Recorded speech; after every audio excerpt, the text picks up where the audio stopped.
Vous écoutez Monsieur Imo, le podcast belge qui répond à toutes vos questions concernant l'immobilier. Bonjour à tous et bienvenue sur le podcast de Monsieur Imo. Aujourd'hui, nous allons explorer en détail une question cruciale pour tous les futurs propriétaires en Belgique.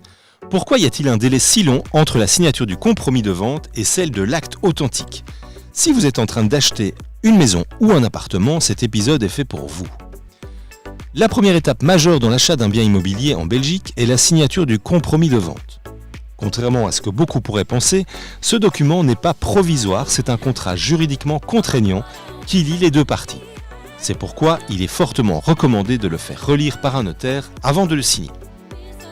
Ce compromis contient tous les termes de l'accord entre l'acheteur et le vendeur. Il est essentiel que l'acheteur soit bien informé à ce stade, tout comme au moment de la signature de l'acte authentique.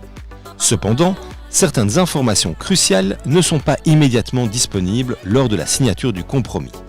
Par exemple, l'état du sol. Une attestation est nécessaire pour savoir si le sol est pollué ou non. Les dettes éventuelles des anciens propriétaires. Cela peut affecter la vente. La conformité de l'installation électrique et de la citerne à mazout. Assurez-vous qu'elle respecte les normes en vigueur. Le statut de la maison. Par exemple, une maison classée peut nécessiter des autorisations spécifiques pour des travaux. Les recherches notariales. Le rôle principal du notaire dans cette transaction est d'assurer que l'achat se fait en toute sécurité. Pour cela, l'étude notariale doit effectuer plusieurs recherches juridiquement approfondies. Voici les principales étapes. Certification hypothécaire. Vérification des hypothèques ou autres charges sur le bien. L'administration dispose théoriquement de 30 jours pour fournir ces informations, mais cela peut parfois prendre plus de temps. Y a-t-il un droit de préemption ? Certaines autorités ou personnes peuvent avoir un droit de préemption sur le bien.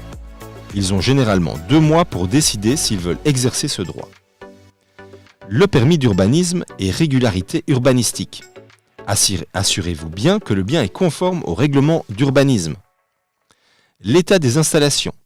Vérification de la conformité des installations électriques, des citernes à mazout et d'autres aspects techniques.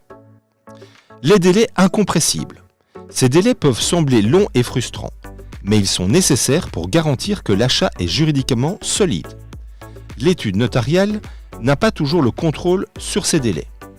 Par exemple, si des autorités publiques doivent fournir des informations ou des autorisations, cela peut prolonger le processus. Il est donc essentiel de faire preuve de patience et de comprendre que ces vérifications sont faites pour votre sécurité.